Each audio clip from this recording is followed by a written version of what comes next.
감사합니다. 이렇게 클릭해 주셔서 진심으로 감사의 말씀 드리도록 하겠습니다. 오늘 만나볼 책은요, 박웅현 작가님의 책은 도끼다라는 책입니다. 저는 개인적으로 박웅현 작가님의 그 8단어라는 책을 읽고 상당히 감명 깊게 읽었던 기억이 나거든요. 그래서 이 책은 도끼다를 제가 선택을 해봤습니다. 예전부터 읽는다 했는데 읽지 못했던 책이기 때문에 한번 같이 만나보는 시간을 좀 가져보려고 합니다. 우선 1시간 정도밖에 리딩이 안 되기 때문에 목차 중에 고르도록 하겠습니다. 첫 번째는 1강 시작은 울림이다. 2강 기문의 힘 들여다보기. 저도 개인적으로 기문 작가님을 상당히 좋아하고 팬인데요. 기문 작가님의 그 칼의 노래와 그 다음에 그 남한산성, 특히 칼의 노래 같은 경우는 제가 3번 정도 읽었는데요. 그때 이순신 장군님의 그 인간적인 고뇌, 또 이순신 장군님도 어찌됐든 사람이다 라는 거를 그 책을 통해서 제가 느끼게 됐었고, 또한 다른 것보다 김훈 작가 선생님의 그 필체?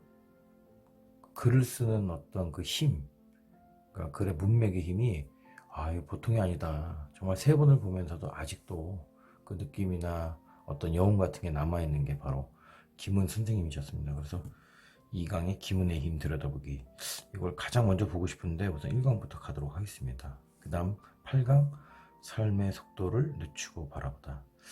이게 이제 나이가 30대만 돼도 굉장히 욕심이 많아지고 또 살면서 성공에 대한 갈망을 하다 보면 삶의 속도를 좀 빠르게 하거든요. 그러면서 이제 실수가 일어나는데, 어떤 내용인지 한번 박웅영 작가님은 어떻게 생각하시는지 한번 만나보는 시간을 좀 가져보려고 합니다.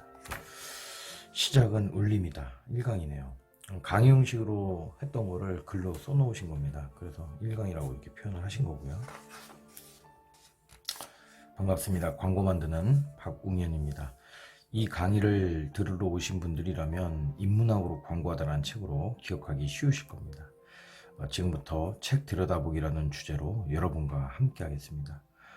광고하는 사람이 창의력이 아닌 인문학 강의, 그것도 책 이야기를 하는 이유가 무엇인지 궁금하실 겁니다. 사실 새로운 만남을 시작하면서 조금 두렵고 많이 걱정스럽습니다. 그러나 하려고 합니다. 창의성이 필요하다는 광고를 24년간 만들 수 있었던 바탕에는 인문학이 있었습니다. 그리고 그 중심에는 책이 있었습니다. 물론 그림, 음악, 영화 등에서도 분명 많은 영감을 얻고 영향을 받았습니다. 그렇지만 그 중에서도 서로 소통하고 교감하기에 책만한 것이 없다고 생각합니다. 강의에 오신 분 중에는, 혹은 이 강의 내용을 책으로 읽게 될 독자 중에는 저보다도 인생의 폭도 더 넓고 독서량도 많은 분들이 계실 겁니다. 혹은 저보다 어리다면 제 나이쯤 이르렀을 때 저보다 훨씬 많은 책을 읽으실 분들도 계실 거고요. 그래서 책 이야기를 함부로 해도 될까 우려가 앞섭니다. 그럼에도 불구하고 제가 읽고 느낀 것을 진심으로 전달하면 되지 않을까 싶습니다. 여러분과 만나면서 제가 책을 통해 지나쳤던 것들을 알아내고 그 안에서 새로운 것을 발견했으면 합니다. 만남은 3주 간격으로 준비했습니다. 그 시간 동안 제가 말씀드린 책에 관심이 생긴다면 읽어보시길 바라는 마음에서입니다. 그때 여러분이 책에서 새로운 것을 발견해 제가 놓친 것들을 잡아주시면 좋겠습니다. 그렇게 서로 감동을 주고받았으면 합니다. 저는 여느 독서가들과 비교했을 때 독서량이 평균에 미치지 못할 겁니다. 매번 읽은 책들을 메모해 놓는데 통계를 내보면 1년에 읽는 책이 30권에서 40권 사이입니다. 한 달에 3권 정도 읽는 건데 독서량이 많은 건 절대 아니죠. 대신 저는 책을 깊이 읽는 편입니다. 한 문장 한 문장을 꾹꾹 눌러 읽습니다. 여기에 제가 써놓은 것들을 프린트해 왔습니다. 우선 저는 이렇게 책을 읽으면서 좋은 부분들, 감동받은 부분들에 줄을 치고 한 권의 책 읽기가 끝나면 따로 옮겨놓는 작업을 합니다. 이 강의의 목표는 이런 방식의 책 읽기를 통해서 제가 느낀 울림을 여러분께 전달하는 것입니다. 그리고 이 강의에 또 다른 목표가 있다면 여러분이 제게 울림을 준 책을 사고 싶게 만드는 겁니다. 결국 저는 광고하는 사람이니까요. 파도 타기를 해보진 않았지만 책 읽기는 파도 타기와 비슷하지 않을까 싶습니다. 파도 타기는 잘하면 아주 재미있지만 잘못하면 물만 먹고 말 겁니다. 책도 마찬가지 아닐까요? 어떤 책이 찍어 읽어야 하고 어떤 책은 흘려 읽어야 하고 어떤 책은 문맥으로 읽어야 하는데 그게 안 잡히면 책이 재미없는 겁니다. 이렇게 물만 먹다 포기할까봐 책을 함부로 추천하지 않습니다.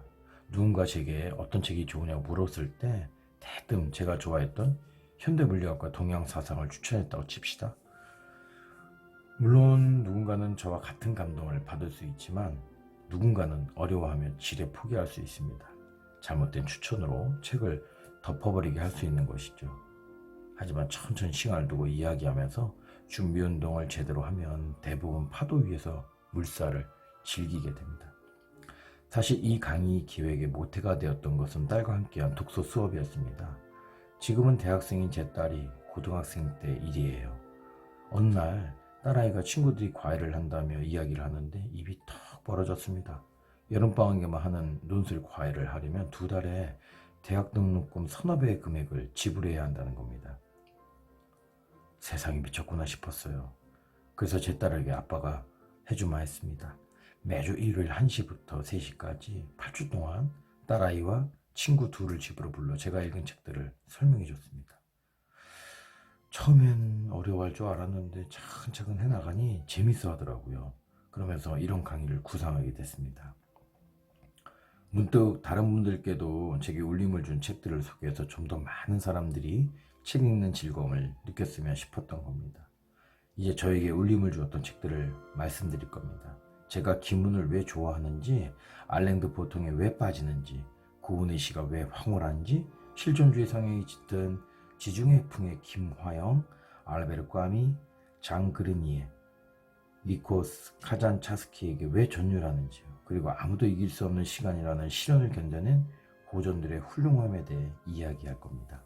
오늘은 첫 시간으로 제가 어떤 식으로 어떤 것들에 감동을 받는지 설명할까 합니다. 그러기 위해 준비한 책이 판화가 이철수의 판화집, 3권 3번 꿈 피었는데, 마른 풀의 노래, 이렇게 좋은 날, 최윤은의 광장, 이호득이 엮은 나는 쓸모있을 걸입니다. 만약 오늘 제가 성공한다면 여러분이 이 시간이 끝나고 말씀드린 책들을 사야겠다고 먹지 않을까요? 판화가 이철수의 다른 시선. 여러분은 판화가 이철수를 좋아하시나요? 제가 이철수의 판화를 처음 만난 것은 누군가의 책상 위에 서였습니다.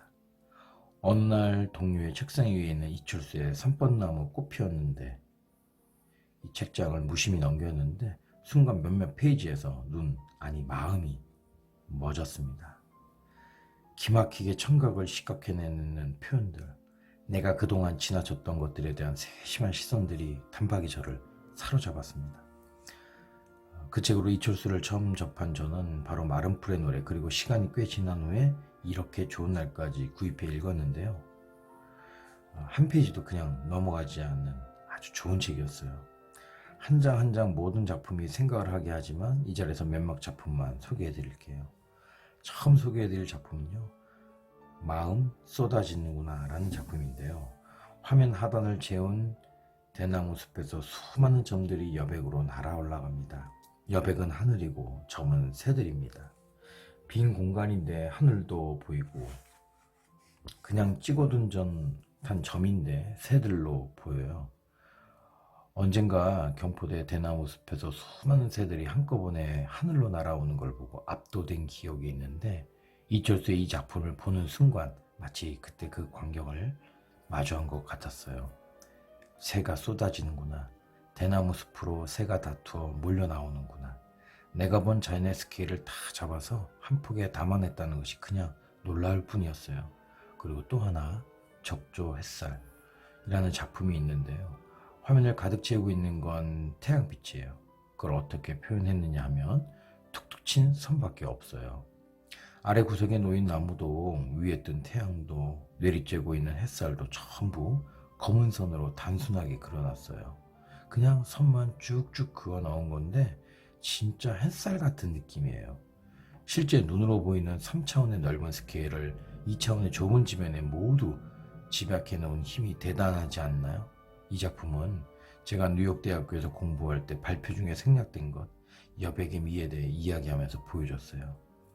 그 자리에 있던 교수와 학생들 모두 용감하고 대담한 표현이라며 놀라워했던 기억이 있습니다. 소리 다듬이라는 작품에서는 청각을 시각화했다는 게 느껴졌어요. 단단해 보이는 다듬이돌 위로 끊어진 듯한 선들이 방향 없이 뻗어 있는데요. 마치 다듬이돌 두드리는 방망이 소리가 들리는 것 같죠? 귓전에 울리는 것 같아요. 단순한 선으로 이렇게 온 감각을 일어서게 하는 것이 이철수의 판화입니다. 이철수는 원래 민중 판화를 했습니다. 독재정권 시대에 다소 거친 느낌의 선굵은 그 걸개 그림 아시죠? 그런 작품들을 주로 했습니다. 그런데 이데올로기의 시대가 지나가면서 다른 분위기의 작품을 만들어내기 시작합니다. 불교 쪽에 관심이 많아서인지 책에 보면 선 느낌의 담론들을 판화에 담았습니다. 그리고 거기에 덧붙인 짧은 설명은 저에게 충격을 주었는데요. 1995년판 마른 풀의 노래가 처음이었습니다. 이것을 읽고 족탈 불급이라고 써놓을 정도였습니다. 염주꾼이 풀렸다. 나 다녀간다 해라. 먹던 차는 다 식었을 게다. 새로 끓이고 바람 부는 나 하루 그 결에 다녀가마. 몸조심들 하고 기다릴 것은 없다. 이 글은 좌탈을 소재로 한 연작 중에서도 좌탈이라는 작품 속 글입니다. 하나는 좌탈한 노승의 모습을 그리고 있는데요. 꼿꼿이 앉아있는 노스님 앞에는 작은 찻 주전자가 놓여있고 그 곁에 염주는 실이 풀려 염주알이 흩어져 있습니다. 좌탈은 스님들이 앉아서 해탈을 하시는 것을 말합니다. 저는 이 작품과 글을 보고 좌탈이 어떤 것인지 아주 명료하게 알게 됐습니다. 장황한 설명으로는 갸우뚱하던 것이 단번에 이해가 된 것이죠. 그래서 대단한 책이라는 생각에 들여다보기 시작했습니다. 줄기에 매달린 땅콩과 떨어진 땅콩 몇 개가 그려진 땅콩이라는 작품에는 이렇게 쓰여 있습니다. 땅콩을 거두었다.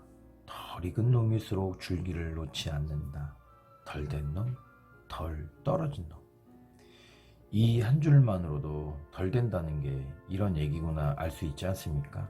익으면 떨어지는데 익지 않아 덜 떨어진다는 겁니다. 이 한 줄이 자연현상이 인간서로 넘어오는 순간입니다. 현기증 나는 차이가 느껴지시나요? 그냥 자연현상인데 순식간에 사람의 것으로 이입이 됩니다. 이철수는 또 저에게 동양 철학과 서양 철학, 동양의 삶의 태도와 서양의 삶의 태도를 가장 극명하게 비교하게 해주었는데요. 그것은 역시 판화, 가을 사과의 쓴 그 한 줄의 글이었습니다. 사과가 떨어졌다. 만류인력 때문이란다. 때가 되었기 때문이지. 사과가 떨어진 걸 만류인력 때문이라고 기어이 과학적으로 밝혀내고 많은 것은 서양의 장점입니다. 그리고 동양의 장점은 때가 되어서 떨어지는 걸 왜 안달복달 난리들이야 하며 자연을 아우르는 철학입니다. 과학적으로 끌고 온 서양의 담론과 노력은 인정하지만 동양의 것은 이렇게 쾌도난마의 느낌이에요. 칼로 퍽 쳐서 단숨에 꼬인 실타래를 확 풀어버리는 맛이 있죠.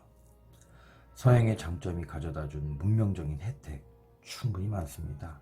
하지만 그것은 지금의 자연적인 재앙도 가져왔습니다. 그래서 이제 자연현상을 때가 되었기 때문이라고 파악하는 동양의 지혜가 다시 힘을 발휘하게 될 때가 되었구나 생각합니다. 정말 아무것도 아닌 것 같지만 이런 것이 통찰인 것 같습니다. 사람들은 저에게 창의력이 무엇이냐고 자주 묻는데 저는 이런 통찰이 창의력이라고 생각합니다. 저도 사과를 많이 받지만 뉴턴이나 이철수와 같은 생각은 단 한 번도 못 해봤습니다. 같은 것을 보고 다른 것을 생각할 줄 아는 것이 이 사람들의 힘인 것이죠. 눈에서 잡초를 뽑는다. 이렇게 아름다운 것을 벼와 한눈에 살게 된 것을 이유로 잡이라 부르기 미안하다. 이것도 참 좋은 한 줄입니다. 잡초라고들 하는데 관점을 벼러 놓았기 때문에 잡이 된 겁니다. 풀의 입장에서는 얼마나 기분 나쁘겠습니까?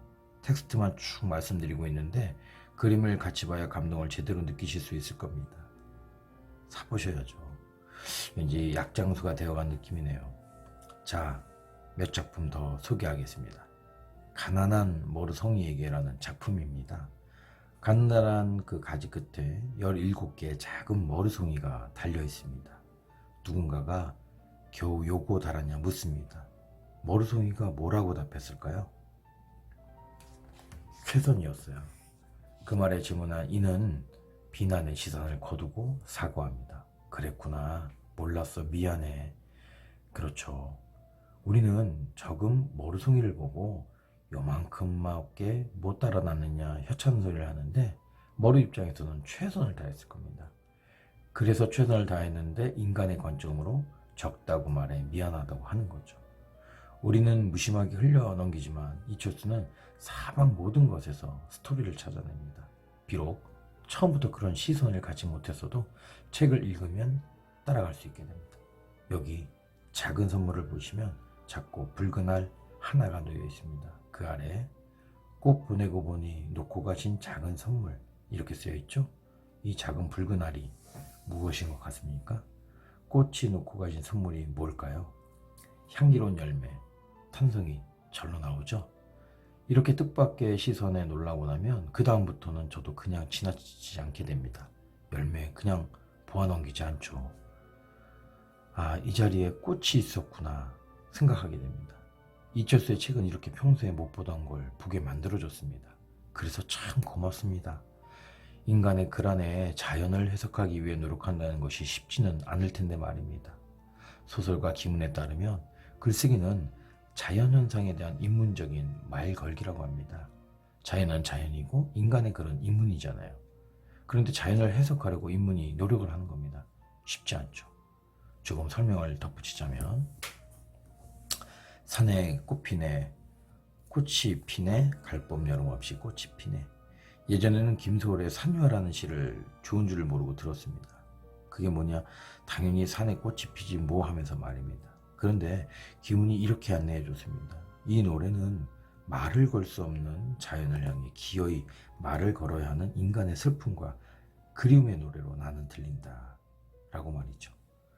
멋진 걸 보고 우와 라는 표현밖에 못하는 사람과 다르게 그들은 기어이 말을 걸고 싶은 인문적인 갈증이 있는 것입니다. 김문의 이야기를 듣고 보니 비로소 이 시가 다시 보였습니다. 이철수의 말걸기도 훨씬 잘 이해가 됐고요. 자, 다시 이철수로 돌아가 볼까요? 3층 탑이 그려진 판화 가문사지에서 듣는다에는 이렇게 쓰여 있습니다. 어찌 오셨는가? 방금들 많이 다녀가셨지. 흔하게 많이 오는 그 사람이신가? 탑이 하는 말이죠. 이 작품은 선 8개로 3층 석탑을 표현했어요. 감동적이에요. 우리는 모두 처음 이 탑을 보러 가지만 1000년 가까이 그 자리에 있던 가문사의 탑은 사람이 지겹지 않을까 싶어요. 1000년이 넘는 시간 동안 맨날 비슷한 사람의 모습들을 하고 비슷한 짓을 하고 다녀왔을 테니 말입니다. 키도 비슷하고 생김새도 비슷한 인간들이 와서 보고 아 감탄하고 돌아서고 또 다를 것 없는 인간들이 몰려 한 바퀴 돌아보며 아 하고 말이죠. 이런 시선의 관점의 변화 같은 것들이 책을 읽으면서 조금씩 훈련이 되는 겁니다. 인간 중심의 시선을 돌릴 수 있게 되는 것이죠. 이철수는 이런 말도 합니다. 깊은데 마음을 열고 들으면 개가지도도 법문이다. 저는 이 한 줄을 읽고 크게 동감했습니다. 이런 삶이 있어야 하지 않겠습니까? 마음을 열고 들으면 개가 짖는 소리도 법문처럼 들릴 수 있지만 마음을 닫고 들으면 어떤 좋은 얘기라도 시끄럽게 개가 짖는 소리로만 들리는 피폐한 삶을 살게 될 테니 말입니다. 개가 짖는 소리에서 법문을 들을 정도면 얼마나 풍요로운 삶이겠습니까? 마지막으로 하나만 더 읽겠습니다. 성이 난 채 길을 가다가 작은 풀잎들이 추위 속에서 기꺼이 바람 맞고 흔들린 것을 보았습니다. 그만두고 마음 풀었습니다. 길에서 전문입니다. 화가 나서 걸어가고 있는데 아주 추운 날 작은 풀잎들이 바람 맞으면서 견디고 있는 걸 본 겁니다. 이 풀들은 얼마나 힘들겠어요. 그 추위와 바람이 얼마나 야속하겠어요. 그런데 화를 안 내잖아요. 그냥 견디잖아요. 그걸 보고 얼마나 대단한 일이라고 화를 내서 뭘 하겠어요 라는 생각을 했다는 거죠. 이게 좋아요. 이런 것들이 좋아요. 저도 요즘 인터뷰하면서 힘들 때 어떻게 하냐 질문에 그냥 견딘다 라고 답합니다. 어쩌겠어요. 사람들은 갈수록 이기적이 되어 가는데 이런 글을 통해서 이렇게 동식물에게 배우는 거죠. 이와 유사하게 제가 좋아하는 또 다른 두 개의 문장이 있습니다. 꽃잎 쏟아지는 벚나무 아래서 문명사는 엄숙할 리 없었다 라는 김훈의 문장과 4월 30일 저 서운산에 연두빛 좀 부어라. 이런 날 무슨 사랑이겠는가, 이런 날 무슨 미움이겠는가 라는 고운의 시입니다. 우리는 우리의 문명사만 엄숙하다고 하잖아요. 그러나 경이로운 자연 앞에서 나 하나의 인간사가 전부가 아닌 것이죠. 4월 말 봄이 본격적으로 제 모습을 드러낼 때 연두빛을 상상해 보세요. 모두 다 초록색이지만 전부 초록은 아닌 깜깜하고 메마른 땅에 기적같이 올라오는 엄청난 연두빛의 세상 말이에요. 그런 날 인간의 감정이 얼마나 하찮냐는 얘기입니다. 사랑? 미움? 웃기는 소리 하지 말고 저기 저 산 보면서 마음 풀라고 시인은 말하고 있어요. 프레젠테이션에서 한두 마디 더 하는 것 따위가 뭐가 중요하냐는 인간 중심으로만 세상을 보지 말라는 말로 들려서 읽을 때마다 숙연해지기까지 하는 구절입니다. 이렇게 이철수의 판화집 속에서의 울림은 가지를 뻗어 다른 문장들을 만날 때 똑같은 혹은 더 큰 감동을 줍니다. 이철수의 판화집은 광고를 하는 저에게 업무적으로는 도움이 참 많이 됐던 책입니다. 마음을 먼저 빼앗긴 것은 텍스트였지만 자세히 들여다보니 레이아웃도 안정감 있고 정돈되어 있는 것이 아주 훌륭했어요. 바디카피와 이미지 구성을 늘 고민해야 하는 저희 입장에서 공부하기 아주 좋은 견본이었죠. 레이아웃은 이철수의 판화뿐 아니라 우리나라 동양화에서도 찾아볼 수 있는데요. 광고를 공부하는 학생들이라면 동양화의 세밀한 구성을 눈여겨보시는 것도 좋을 것 같습니다. 작품마다 찍힌 낙관의 위치도 다 다른데 딱 그 작품과 어울리게 꼭 맞는 자리에 있다는 것도 신기한 일입니다. 이렇게 이철수의 판화에서 힌트를 얻어 만든 것이 풀무원 지면 광고였는데요. 콩 하나만 놓고 주변을 비워버렸어요. 그래도 꽉 찬 느낌입니다. 이철수처럼 여백을 살려서 만든 광고예요. 좋은 책을 발견하는 것은 이렇게 뜻밖의 성과를 가져다 주기도 합니다. 여러모로 즐거운 일이에요.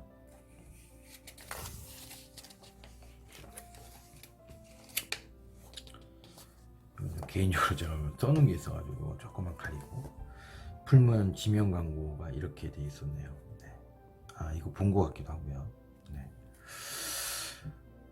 다음 운문처럼 쓴 최인훈의 산문입니다. 이철수의 판화집 마름풀의 노래를 읽고 다음으로 펼쳤으면 하는 책이 있다면 최인훈의 광장입니다.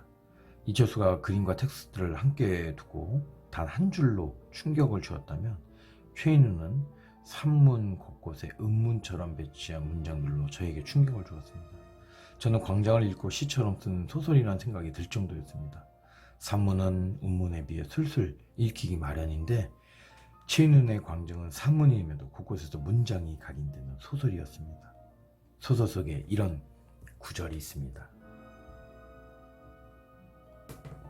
늙은 군인이 훈장을 자랑하듯 전성기를 가졌던 사람들의 모습을 이 한 구절에 다 표현하고 있습니다. 늙은 군인이 훈장 자랑하는 모습을 생각해 보세요. 막걸리 잔을 앞에 놓고 무용담을 들려주는 모습이 연상됩니다. 이 평범한 서술문에서 폭넓은 삶의 결을 느낄 수 있습니다. 이 문장은 제가 우리 딸한테 자주 들려주는 건데요. 삶은 실수할 때마다 패를 하나씩 빼앗기는 놀이다. 삶에서 실수는 필수 불가결한 것이다. 그러나 줄여야 하죠. 왜냐하면 하나의 실수로 인해 하나의 가능성이 없어지기 때문입니다. 나폴레옹의 말대로 지금 나의 불행은 언젠가 내가 잘못 보낸 시간의 결과라는 건데요. 돌아보면 정말 그렇습니다. 내가 고등학교 때 했던 어떤 행동이 5년 후에 나와 다 연결되거든요. 인생이 정말 공짜는 없습니다. 그걸 전 최인훈의 한마디를 통해 배운 것입니다. 보고 만질 수 없는 사랑을 볼 수 있고 만질 수 있게 하고 싶은 외로움이 사람의 몸을 만들어낸 것인지도 모른다. 이 구절을 보는 순간 저는 이게 글의 힘이라는 걸 느꼈습니다. 사랑이 먼저라는 이야기인데요. 사랑이 먼저 존재했는데 이 사랑은 보이지도 않고 만져지지도 않는 겁니다. 그런데 이걸 보고 싶고 만지고 싶어서 사람의 몸이 만들어졌다는 것이죠. 정말 아름다운 시선 아닙니까? 지금 말씀드린 것들은 광장 속에 단 몇 구절 뿐입니다. 그 속에는 더 대단한 아름다운 문장들이 숨어 있습니다.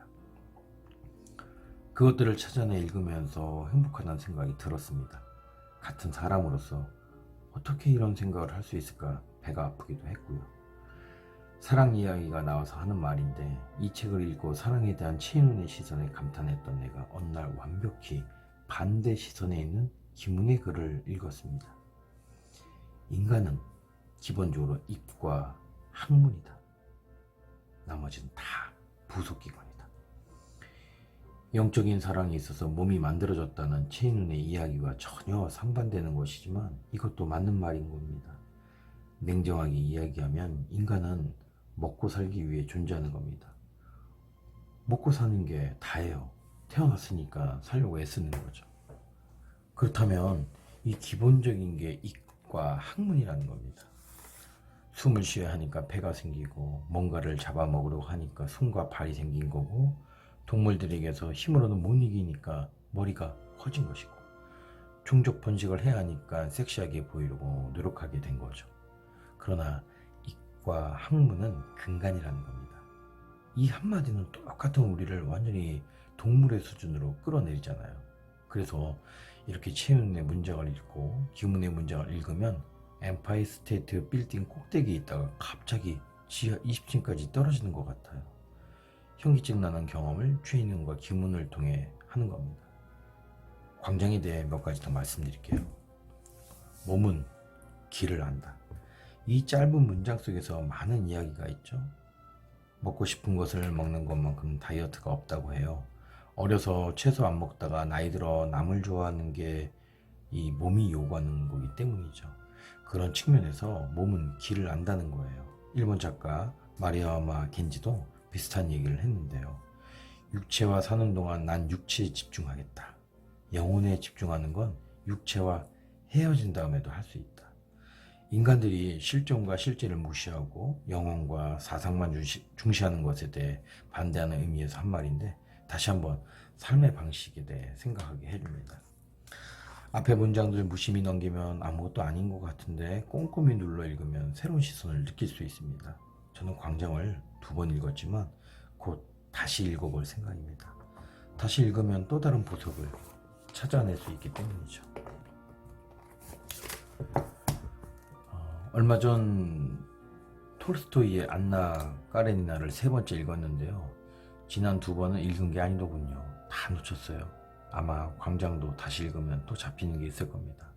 만약 여러분도 이미 읽으셨다면 다시 한번 읽어보시길 권합니다. 저는 책 읽기에 있어 다독 컴플렉스를 버려야 한다고 생각합니다. 다독 컴플렉스를 가지면 쉽게 빨리 읽히는 얇은 책들만 읽게 되니까요. 올해 몇 권 읽었느냐 자랑하는 책 읽기에서 벗어났으면 합니다. 1년에 5권을 읽어도 거기에 줄친 부분이 몇 페이지냐가 중요한 것 같습니다. 다 줄친 부분이라는 것은 말씀드렸던 제게 울림을 준 문장입니다. 그 울림이 있느냐 없느냐가 중요한 것이지 숫자는 의미가 없다고 봅니다.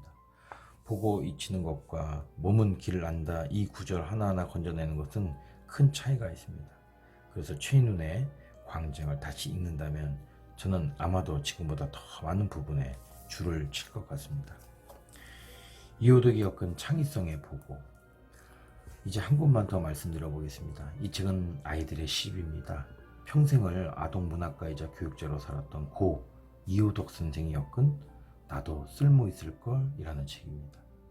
이 책은 이호덕 선생이 아이들을 가르치면서 읽은 아이들의 시를 모아놓은 것입니다. 읽어보시면 정말 재미있습니다. 이 책 속의 아이들은요, 창의적인 일이나 새로운 발상이 필요한 사람들에게 스승입니다. 보시겠습니까? 엄마, 엄마, 내가 파리를 잡으려고 할게. 파리가 자꾸 빌고 있어. 경화 봉화 삼동국교 1학년 이현우 파리. 감탄사가 바로 나오죠? 이건 어른들의 시선에서는 절대 안 나옵니다. 생각해보세요. 파리가 두 발로 싹싹 빌고 있는데 어떻게 잡겠어요? 순진무구하고 신선한 시선만이 발견할 수 있는 모습이에요. 내가 무심히 지나친 것을 그렇게 새롭게 봐줬다는 것이 감탄스러운 문장입니다. 지금 비가 오고 있고 들판에 할미꽃이 하나 서 있습니다. 우리는 아마 있는지도 모르거나 알아도 그냥 지나칠 거예요. 그런데 또 다른 아이는 이렇게 이야기합니다. 할미꽃이 비를 맞고 온다. 비가 얼마나 할미꽃을 때리는 동 눈물을 막 흘린다. 안동 대공 본교 3학년 이성윤 할미꽃. 할미꽃에 떨어지는 빗물을 눈물로 본 거예요. 글이 아주 현장감이 있어요. 약해서 마구 흔들리며 비를 맞고 고개를 떨군 꽃을 보고 감정이입을 한 거예요. 이런 아이들이 창의적인 것이죠. 풀에 감정이입하는 능력이 있으니까요. 제가 갖고 싶고 또 가져야 하는 능력을 실제로 갖고 있는 아이들입니다. 이런 아이들이 카피라이터를 한다면 저는 행복하게 일할 것 같습니다. 시는 장사다. 사람을 든다. 성주 대서국교 4년 이흥덕 신 중에서. 다들 신발 신고 계시죠? 어떤 친구가 신발에 대해 쓴 시입니다. 우리는 이 생각을 쉽게 못해요. 우리의 관점에서 보니까요. 하지만 이 글은 신발의 관점에서 본 거죠. 창의적인 생각이 뒤집어 보기라고 한다면 이 또한 아주 창의적인 발견이죠. 고기는 이상하다. 물속에서 숨을 쉰다. 안동 대성국교 2년 박주국 고기 중에서. 이 또한 다른 시선으로 세상을 본 겁니다. 어른들은 다 알죠. 물고기는 아가미가 있고 그래서 물속에서 숨을 쉴 수 있다는 것을 이론적으로 알기 때문에 지식으로 세상을 봅니다. 하지만 아이들이 보기에는 나는 물속에서 숨을 못 쉬겠는데 물고기는 숨을 쉬니까 이상하다는 거죠. 지식이 아니라 감성으로 본 겁니다. 또 어떤 친구는 완행버스를 이렇게 얘기합니다. 관점의 변화가 부러운 시 중 하나인데요. 가다가 손님이 오면 고약한 직행은 그냥 가고요. 인정 많은 완행은 태워져요. 달리기는 직행이 이기지만 나는 인정 많은 완행이 좋아요. 의성 이두국교 5년 박희영 버스 중에서. 이 아이의 안내를 받고 보니 완행버스가 예뻐 보이더군요. 피카소가 이런 얘기를 했다고 합니다. 정교한 그림을 그리는 건 힘들지 않지만 다시 어린아이가 되는데 40년이 걸렸다고요. 우리는 0세에서 100세를 놓고 봤을 때 아이들은 아무것도 모르고 초등학교, 중학교, 고등학교, 대학교로 가면서 지식이 계속 쌓인다고 생각합니다. 그런데 사실 지식을 얻는 대신 가능성을 내주는 것이죠. 지식을 쌓으면서 놓치고 있는 많은 부분들을 우리는 그 누구도 보고 있지 않는 것 같습니다. 우리나라에 끊임없이 신동이 나오는 것도 바로 이 때문이 아닐까 싶습니다. 7살에 화려하게 악기를 연주하고 있는 아이를 발견하면 천재라고 부르면서 바로 기술을 가르치죠. 그런데 기술은 20살, 30살이 되면 멈춥니다. 오스트리아에 한 음악학교가 있다고 합니다. 그 학교는 음악학교인데 어린아이들에게 악기 연주를 시키지 않는 대신 애들 데리고 밖으로 나가 자연의 음들을 들려준다고 합니다. 예를 들어 바닷가에서 자갈을 들고 큰 돌과 큰 돌이 부딪히는 소리, 큰 돌과 작은 돌이 부딪히는 소리, 파도가 치는 소리를 들으면서 얘기하는 것이죠. 이렇게 음에 대한 새로운 생각들이 중요한데 우리는 기술만 가르치고 있으니까 요즘 교육이 문제가 되는 게 아닌가 하는 생각도 듭니다. 돌아가서 아이들 시 재미있죠? 몇 작품 더 읽어보겠습니다. 이슬은 반짝반짝 빛나는 보석 눈망을 가지고 있다. 그 눈만 팔면 부자가 되는데 마음 착해서 안 판다. 안동 대성국교 5년 손후남 이슬. 시골집 선반 위에 메주가 달렸다. 메주는 간장, 된장이 되려고 몸에 곰팡이가 피어도 가만히 있는데 가로 전 이 구절을 정말 좋아합니다. 우리 사람들은 매주에 고마움도 모르고 못난 사람들만 보면 매주라고 한다. 부산 감정국교 6년 이경의 매주. 껌은 빳빳하지요. 그러나 입속에 넣으면 싹 녹지요. 아무리 나쁜 사람도 껌과 같지요. 모두가 나쁜 사람이라고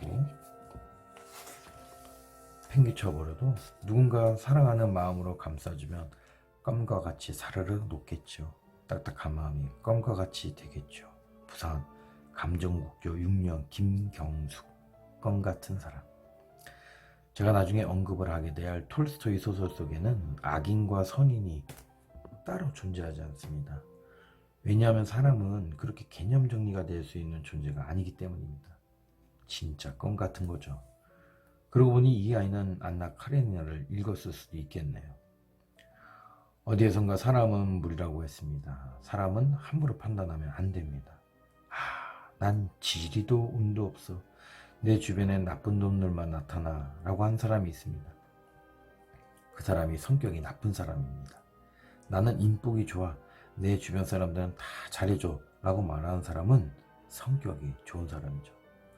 거기에는 한치의 오차도 없습니다. 왜냐하면 똑같은 바구경이 나한테 강하고 못되게 구는 사람이 있으면 덩달아 세집니다.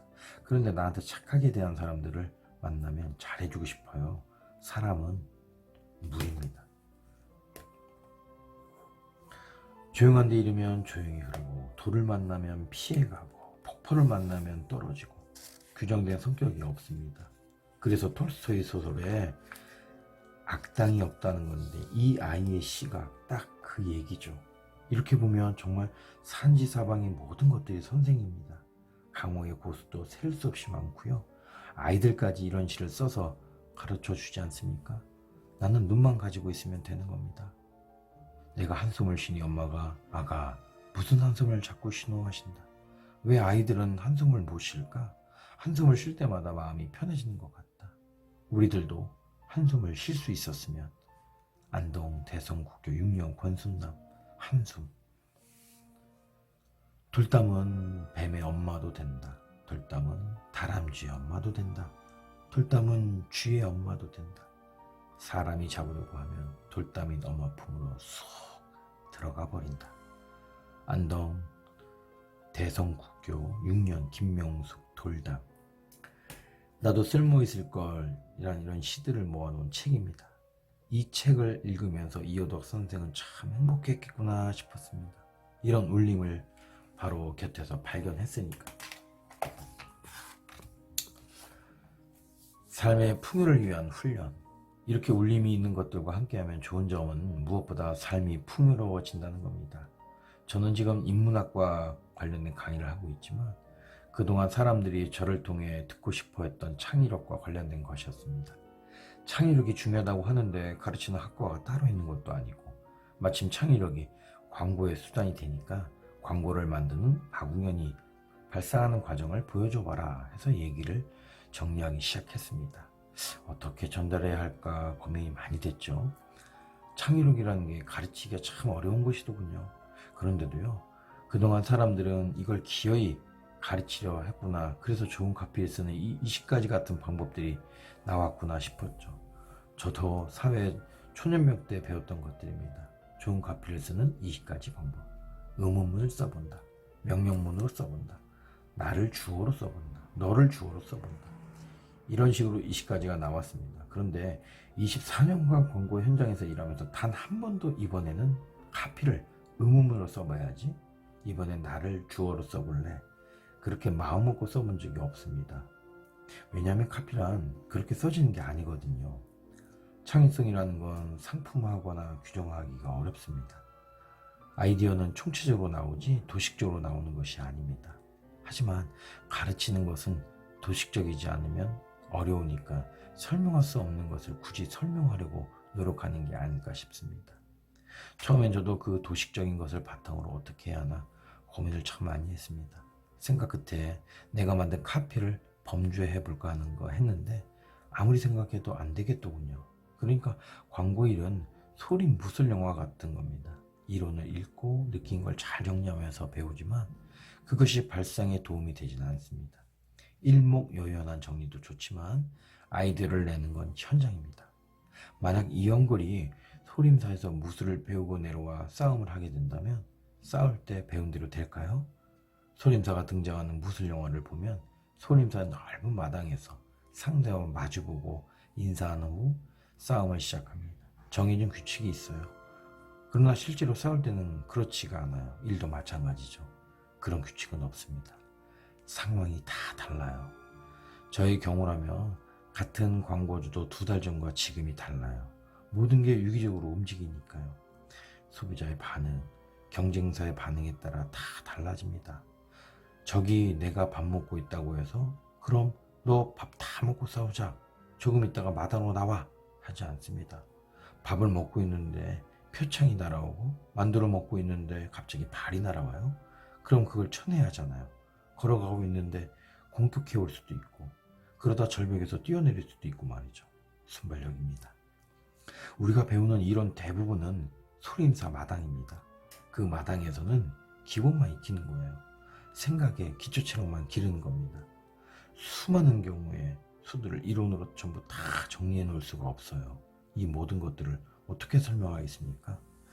다른 일들도 그렇겠지만 광고는 특히 변수가 많은 일 중에 하나입니다.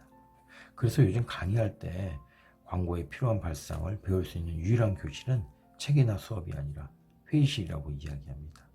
결국 창의성과 아이디어의 바탕이 되는 것은 일상입니다.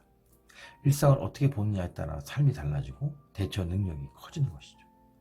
요즘 책을 읽으면서 참 많은 고수들이 일상의 중요성에 대해 깨달았구나 싶습니다. 박재삼이, 존 러스킨이, 헬렌 킬러가 같은 그런 생각을 했어요.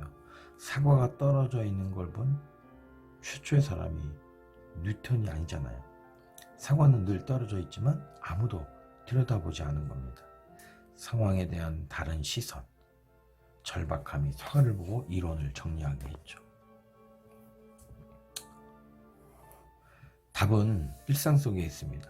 나한테 모든 것들이 말을 걸고 있어요. 나한테 모든 것들이 말을 걸고 있어요.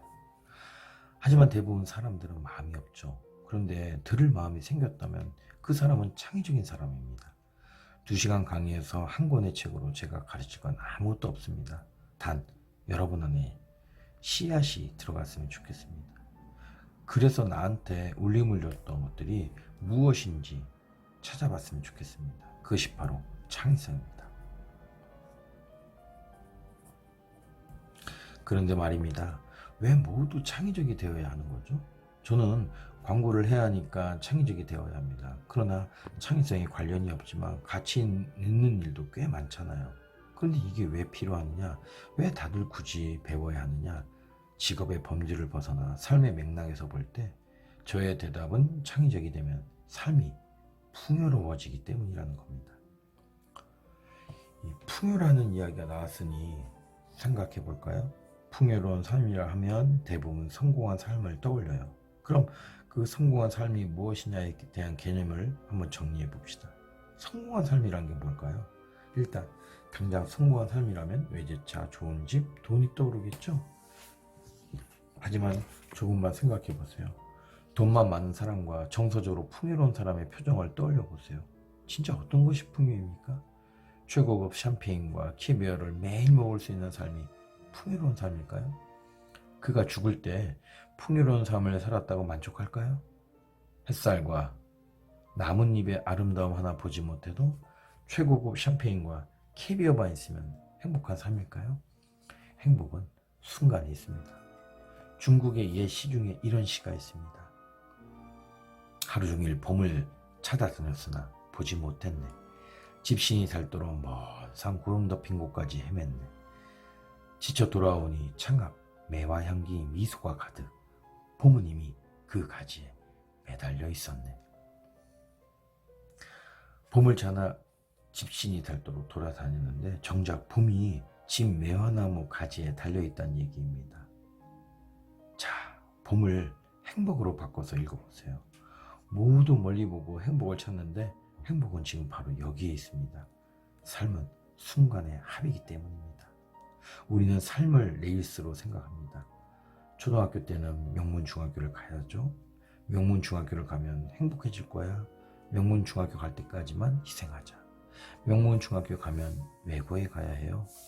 외고 갈 때까지만 희생하자. 그럼 행복해질 거야. 외고를 가면 서울대를 가야 하고, 서울대에 가면 대기업에 가야 하고, 대기업에 들어가면 부장이 되어야 하고, 그러다 보면 나이가 70이에요. 레이스가 된 삶은 피폐하기 이를 데 없죠. 왜 이렇게 살아야 합니까? 그래서 저는 순간순간 행복을 찾아냈으면 좋겠습니다. 그런 행복은 삶을 풍요롭게 해줍니다. 그러나 풍요롭기 위해서는요, 훈련이 되어 있어야 합니다. 같은 것을 보고 얼만큼 감상할 수 있느냐에 따라 풍요와 빈곤이 나뉩니다. 그러니까 삶의 풍요는 감상의 폭이죠. 이철수의 한 문장을 읽고 나서는 열매를 그냥 못 지나칩니다. 삶의 변화가 생기는 겁니다. 옛날에는 1km를 걸어가면서 아무것도 안 보였는데 지금은 베인 나뭇잎, 날아가는 새, 반짝이는 빗방울이 다 아름답습니다. 제가 죽을 때 떠오르는 장면은 프레젠테이션 석상에서 박수를 받는 순간이 아닐 겁니다. 아마 어느 햇살이 떠오를 것 같습니다. 어느 나뭇잎이 떠오를 것 같고 어느 달빛이 떠오를 것 같습니다. 혹은 어떤 대화, 표정, 그런 것들이 많이 축적되어 있으면 풍요롭게 살다가 가는 게 아닐까 생각합니다. 무시로 해외여행을 다닐 수 있고 매일 로얄 캐리비안 크루즈를 탈 수 있고 루브르 박물관에 가면 야 빨리빨리 와 찍어 가자 하는 사람, 그리고 10년 동안 돈을 모아 5박 6일간의 파리 여행에서 휘슬러의 화가의 어머니라는 그림 앞에서 얼어붙어서 40분간 발을 떼지 못한 채 소름이 돋는 사람, 이 두 사람 중에 누가 더 풍요롭게 생을 마감할까요? 중요한 것은 휘슬러의 화가의 어머니를 보면서 소름을 돋으려면 훈련이 필요하다는 겁니다. 나의 문화유산 답사기의 저자 유홍준은 문화미와 예술미는 훈련한 만큼 보인다라고 이야기를 했습니다. 저도 처음 피카소의 작품을 볼 때 왜 좋은지 몰랐습니다. 좋다니까 감동을 짜내며 좋은가 보다 했죠. 그런데 지금은 좋은 걸 알겠습니다. 언스트 곰브리치의 서양미술사 같은 책들을 읽었기 때문입니다. 그런 책들을 읽고 난 다음에 본 피카소의 그림은 정말 소름이 돋을 정도로 아름다웠습니다. 이젠 알링 유소의 어떤 그림을 보고 걸작이라는 생각이 들기도 합니다. 인생이 풍요로워지기 시작한 겁니다. 이철수가, 최인훈이, 유홍준이, 김훈이, 그 외 많은 작가와 예술가들이 내 인생을 풍요롭게 해주었고 해주고 있습니다. 시청이냐 견문이냐, 시불견 청이불문, 제가 좋아하는 말입니다. 시청은 흘려들어오고 흘려듣는 것이고 견문은 깊이 보고 듣는 거죠. 비발디의 사기를 들으면서 그저 지겹다고 하는 것은 시청을 하는 것이고요. 사계의 한 대목에서 소름이 돋는 건 견문이 된 거죠. 모나리자 앞에서 얼른 사진 찍고 가자고는 시청이 된 거고요. 휘슬러 화가의 어머니에 얼어붙은 건 견문을 한 거죠. 어떻게 하면 흘려보지 않고 제대로 볼 수 있는가가 저에게는 풍요로운 삶이냐 아니냐를 나누는 겁니다. 존 러스키는 당신이 보고 난 것을 말로 다 표현해보라고 했습니다. 나뭇잎을 봤다면 나뭇잎의 균형 감각이 어떻게 되어 있고 앞 뒷면의 촉감이 어떻게 다르고 끝부분은 어떤 모양이고 햇살이 떨어진 각도에 따라 나뭇잎의 색깔이 어떻게 다른지 볼 줄 알면 창의적인 삶을 살 수 있다고 했습니다. 헬런 켈러는 또 이렇게 얘기했죠. 내가 대학교 총장이라면 눈사용법이라는 필수 과목을 만들겠다라고요. 보지 못하는 자신보다 볼 수 있는 우리들이 더 못 본다는 것이죠. 전부 다 시청을 했을 뿐인 것이라는 겁니다. 아름다운 영미 에세이 50선에 든 헬런 켈러의 에세이 3일만 볼 수 있다면에 나오는 말입니다. 헬런 켈러는 책 첫 부분에서 이런 이야기를 합니다. 숲을 다녀온 사람에게 당신은 뭘 봤냐고 물었더니 그가 답하길 별것 없어요 했는데 어떻게 그럴 수 있냐는 겁니다. 자기가 숲에서 느낀 바람과 나뭇잎과 자작나무와 떡갈나무 몸통을 만질 때 전혀 다른 느낌과 졸졸졸 지나가는 물소리를 왜 못 보고 못 들었냐는 거죠. 이렇게 인생이 특별할 게 없는 사람들은 생애 마지막에 떠오를 장면이 없을 겁니다. 그렇지만 거미줄에 달려있는 물방울의 아름다움을 본 사람들은 죽을 때 떠오를 장면들이 풍성하겠죠. 삶은 목걸이를 하나 만들어 놓고 여기에 진주를 하나씩 꿰는 과정이라는 말이 있습니다. 진주는 바로 그런 삶의 순간인 겁니다. 딸아이가 중학교 3학년 때 이런 일이 있었습니다. 제가 3주 정도 해외여행을 가자고 했더니 난리가 난 겁니다. 3주면 수학, 수업, 영어 수업을 몇 번이나 빠져야 하는지 아니냐는 거죠. 이 끝에 가족이 내린 결론은 이거였습니다. 아마도 수학을 놓치고 영어를 손해볼 거다. 하지만 평생 아이가 가져갈 수 있는 순간, 우리가 살면서 문득 떠올릴 수 있는 순간, 마지막에 당신은 뭐가 생각났냐는 질문을 받고 떠올릴 순간, 이런 것들 하나가 생길 수 있을 것이라고 말이죠. 진주 하늘이 생길 수 있는 것이라는 얘기를 했어요. 그런데 그 진주들은 내가 눈이 있고 훈련이 되어 있어야 생길 수 있는 것이거든요. 그러면서 저는 행복합니다. 나이가 들수록 더 그리고 다른 사람보다 조금 더 볼 수 있는 것 같습니다. 한가로운 일요일 오전 11시에 고양이가 내 무릎에 앉아 잠자고 있고 제이슨 무라즈의 음악이 들리고 책 한 권을 읽는 그런 순간이 잊혀지지 않을 겁니다. 그리고 이런 순간이 몇 개가 각인되어 있느냐가 내 삶의 풍요라는 생각이 듭니다. 말씀드렸듯 그것들은 약간의 훈련이 필요합니다. 그런데 다행히 기준을 잡아주는 훌륭한 사람들이 많고 그 사람들 대부분이 책을 씁니다. 그래서 그 책들을 읽으면서 훈련을 할 수 있습니다. 파리가 아름다운 이유는 파리가 아름다워서가 아니라 우리가 그곳에 있을 시간이 3일밖에 없기 때문입니다. 3일 있다가 떠난다는 걸 아니까 모든 게 난리인 겁니다. 에펠탑, 이게 뽕피두레, 이게 샹젤리제 거리야. 그런데 만약 거기에서 30년을 산다고 생각해 보세요. 그러면 그것들이 그렇게 감탄스러울까요? 대한민국 서울, 우리가 사는 이 공간에도 들여다보면 꽤 좋은 게 많습니다. 물론 그런 것들을 들여다볼 수 있는 시선이 있느냐 없느냐에 따라 다르겠죠. 그러니까 그런 시선을 길렀으면 좋겠습니다. 여러 번 말했듯 그런 것들을 기르는데 가장 좋은 것이 책입니다. 기억하는 가장 좋은 방법은 감동받는 것이라고 합니다. 그래서인지 지식이 많은 친구들보다 감동을 잘 받는 친구들이 일을 더 잘합니다. 감동을 잘 받는다는 건 풍요로운 삶을 살고 있다는 증거이기 때문이죠. 그 친구들은 돈이 있건 없건 상관없어요. 감탄하고 음악 하나 들으면서 정말 좋다는 걸 알아요. 그런 친구들이 일도 잘하고 인생이 풍요롭죠. 이런 친구들을 벤치마킹해 보자는 게 이 수업의 마지막 목표라고 보시면 될 것 같습니다. 자, 이제 이 시간 이후에 이철수와 최인훈 이호독의 책이 좀 나가서 많이 팔렸다는 얘기가 신문에 나왔으면 좋겠네요. 오늘 제 장사가 잘 됐는지 모르겠습니다. 그리고 오늘보다는 다른 날 장사가 더 잘 되길 바라면서 3주 후 다시 이 자리에 만나겠습니다. 반가웠습니다. 네. 저자의 1강인데요. 1강의 얘기가 아주 어찌됐든 견을 봐야 된다라는 게 저자의 얘기였고, 저자가 얘기한 것 중에 이분은 이제 깊이 있게 보는 거를 굉장히 이제 강조하셨고, 그걸 뭐 제가 동의 안 한다는 건 아닙니다만, 근데 사실은 이제 책을 읽을 때 사람마다 다 다르기 때문에 한 권을 한 달씩 1년 동안 읽는다, 아주 깊이 있게 보기 위해 그것도 좋지만 지루함을 줄 수 있거든요. 저 같은 경우는 좀 다양한 책을 많이 보는 거를 좀 선호하는 편이라 작가분하고는 조금 생각이 조금 다르다. 그러나 이분의 생각도 정말 옳은 생각이다라는 생각이 듭니다. 기문입니다.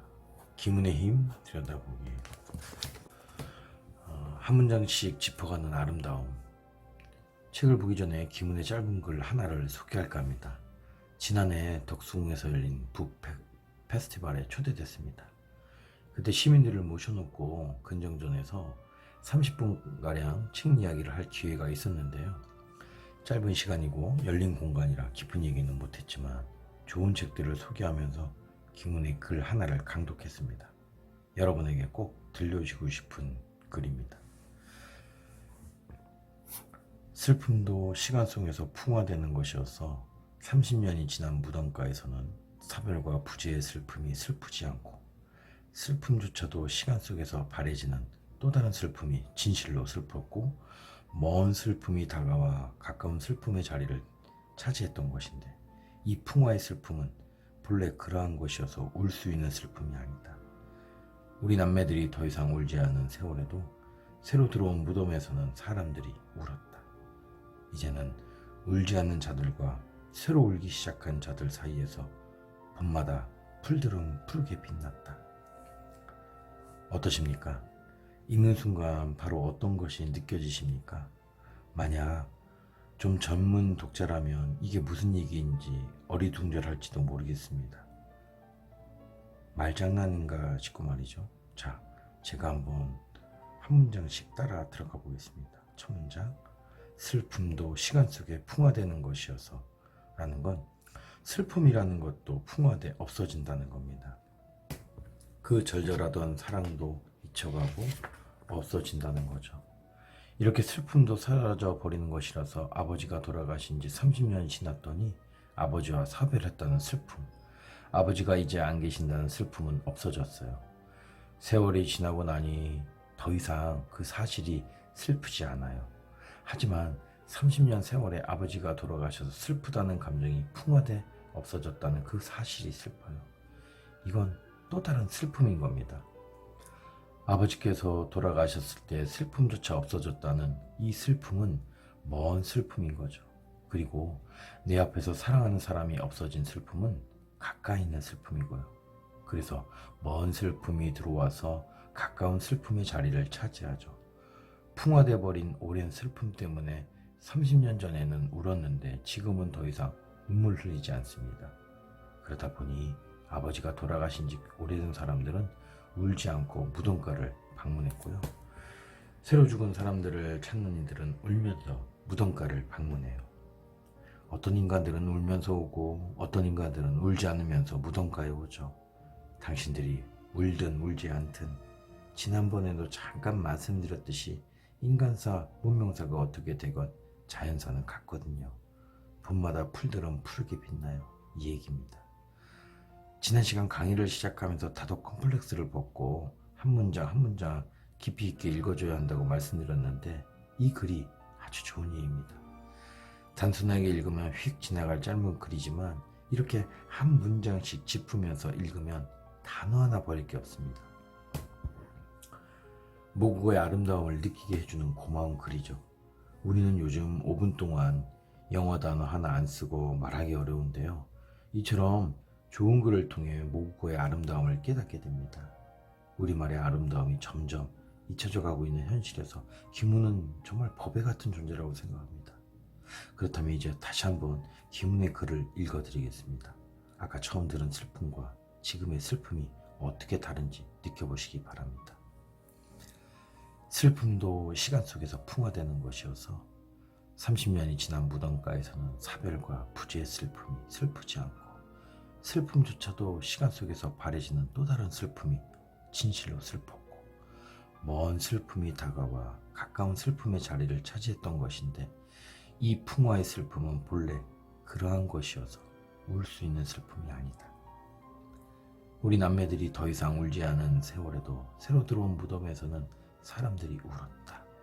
이제는 울지 않는 자들과 새로 울기 시작한 자들 사이에서 봄마다 풀들은 푸르게 빛난다. 좀 다르게 들리십니까? 이런 글을 신문기사 읽듯이 쭉 그냥 읽으면 아무것도 잡을 수 없습니다. 지난 시간 말씀드렸듯이 파도타기입니다. 저는 자전거 여행도 이 호흡으로 읽었습니다. 아니, 그렇게 천천히 읽을 수밖에 없었어요. 매 문장 빛나는 생각들이 끊임없이 발견되는 글들이니까요. 이것이 25일 만에 3세를 찍게 했던 힘이었고 오늘날 한국 문화관에서 김훈을 우뚝 서게 만든 계기가 된 것이 아닐까 생각합니다. 앞에 글은 바다의 기별에 실린 글인데요. 어느 기자와 인터뷰를 할 때 아버지의 무덤에 다녀온 얘기를 하면서 나온 것이라고 합니다. 김훈의 강연을 듣거나 동영상으로 보시면 아실 테지만 이분의 특징은 구어가 곧 문어라는 겁니다. 말로 나오는 문장을 그냥 받아 적으면 글로 쓸 수 있을 정도입니다. 인터뷰 내용을 글로 옮길 수 있었던 것도 이런 습관 때문이겠죠. 또 하나, 기문의 특징은 사실적인 글쓰기를 한다는 겁니다. 우연한 기회에 김은 선생님을 만나게 됐을 때 이분의 글쓰기가 탐사 취재에서 나왔구나 하는 생각이 들었습니다. 저는 신문 방송학과를 졸업했는데 한창 공부하던 80년대 저널리즘에서는 정밀 탐사를 통해 사실적인 기사를 써야 한다는 담론이 있었습니다. 한 조각의 사실이라도 흘려듣고 써서는 안 된다는 것이죠. 당시 저널리스트로 활동했던 김은 선생이 그것을 염두에 두고 글 작업을 하는지는 모르겠지만 그분의 글을 보면 탐사 취재를 통해 나온 글이라는 걸 알 수가 있습니다. 이상문학상 수상작인 단편 화장을 보면 주인공의 아내가 죽어가는 장면이 정밀하게 묘사되어 있는데요. 그것을 위해 종합병원에 있는 의사인 친구에게 부탁해 영안실에서 시체가 나가는 모습을 참관했다고 합니다. 그래서인지 그렇게 하지 않았다면 절대 표현할 수 없는 글들이 나옵니다. 잘 아시겠지만 직접 경험과 간접 경험은 절대로 그 무게가 같지 않거든요. 개라는 소설 아시나요? 김은혜의 개라는 소설을 읽으면 정말 개가 쓴 것 같은 느낌이 듭니다. 개가 글을 잘 쓰네 싶어요. 김은 선생에게도 이야기를 했더니 웃으면서 진도에 진돗개 사육하는 곳에서 석 달을 머물렀다는군요. 그러면서 사육 일기를 본 거죠. 이런 특징 때문에 김은혜 글은 형용사나 부사를 별로 사용하지 않습니다. 객관적인 사실만 불러내서 정서를 전달하는데 생각보다 그 힘이 굉장히 큽니다. 자전거 여행 또한 탐사 취재에서 벗어나지 않습니다. 아주 객관적인 사실을 전달하는데도 감동이 있습니다. 한 구절 소개해 보겠습니다. 겨울에는 봄의 길들을 떠올릴 수 없었고 봄에는 겨울의 길들이 믿어지지 않는다. 눈이 오고 나뭇가지만 있는 데서는 꽃이 필 거라는 상상이 되지 않죠. 겨울에 해수욕장 가보세요. 그 물에 사람이 감히 들어갈 수 없을 것 같아요. 그런데 또 여름이면 사람들이 그 물속으로 들어간단 말이죠. 한겨울에 사무실 창밖에 나뭇가지를 보면 봄이 영영 올 것 같지 않아요. 봄에 길을 가다 보면 겨울에 눈 오는 게 믿어지지 않고 먼 꿈 얘기 같고요. 겨울에 길을 걷다 보면 봄에 꽃 피는 것이나 여름의 실록은 기억나지 않습니다. 같은 장소라는 게 믿어지지 않을 정도로 다릅니다. 이 글을 읽고 보니 정말 신기한 일이죠. 2달 전만 해도 아무것도 없었는데 꽃이 피고 꽃이 떨어지면 녹색이 올라오고 그것이 노랗게 물들고 또 나뭇가지가 선명해진다는 게요. 기운을 통하지 않았으면 못 봤을 것이고 무심히 지나가겠죠. 이런 몇 가지 구절 덕분에 세세히 보게 되는 거죠. 더 나아가서 이 구절을 읽고 저는 제 일상과 계절의 변화를 대비해 봤습니다. 저는 주중과 주말이 생활이 완전히 다릅니다. 주중에는 계속해서 회의가 잡혀 있어서 문자 한 통 주고받을 여유가 없습니다. 반면 주말에는 나무늘보처럼 집에서 잠만 자고 음악만 듣는 생활을 합니다. 회사 동료들이 보기에는 일만 하는 인간이고 집사람이 보기에는 한심한 인간일 겁니다. 자전거 여행에 이 구절을 읽고 어찌나 공감이 가던지 제 생활도 주중에는 주말 생활이 상상이 되지 않고 주말에는 주중 생활이 믿어지지 않으니까요. 아주 사실적인 것이지만 이런 것들을 생각해내는 힘이 바로 기운입니다. 자전거 여행의 발견을 발견하다. 이제 머릿속에서 몇 가지 꽃을 떠올려 보시기 바랍니다. 잘 모르겠다면 인터넷에서 찾아보셔도 좋습니다. 그리고 자전거 여행 속 글들을 읽어보길 바랍니다. 그리고 봄을 맞을 때 이 구절을 기억하고 꽃을 보신다면 꽃들이 사뭇 다르게 보일 겁니다. 책 앞부분에 꽃피는 해안선이라는 글에 봄 여행을 하며 마주친 꽃들에 대해 묘사한 글이 나옵니다. 저 같은 사람은 꽃을 보고 그냥 예쁘다 하고 지나가는데 김은은 탐사 정신을 발휘해 물어보고 따져보고 알아보고 들여다봅니다. 들여다보기 선수답게 발견해내고 표현합니다. 먼저 동백꽃을 생각해보세요. 동백꽃에 대한 구절입니다. 동백꽃은 해안서를 가득 메우고도 군집으로서의 현란한 힘을 이루지 않는다. 안개꽃이나 많은 꽃들이 군집으로서 아름다움을 구하시합니다. 그런데 동백꽃은 전부 다 개별자들로 존재하죠. 이 생각을 저는 못했습니다. 그런데 이 사람은 이걸 들여다보면서 이렇게 표현한 겁니다. 그래서 봤더니 진짜 진달래나 개나리 같은 꽃들은 개별자가 아니었습니다. 늘 단체로 있죠. 하지만 김은의 말처럼 동백꽃은 해안선을 가득 메우고 있으면서 군집으로서의 현란함을 이루지 않아요. 동백은 한 송이의 개별자로서 제각기 피어나고 제각기 떨어진다. 동백은 떨어져 죽을 때 주접스러운 꼴을 보이지 않는다. 절정에 도달한 그 꽃은 마치 백제가 무너지듯이 절정에서 문득 추락해버린다.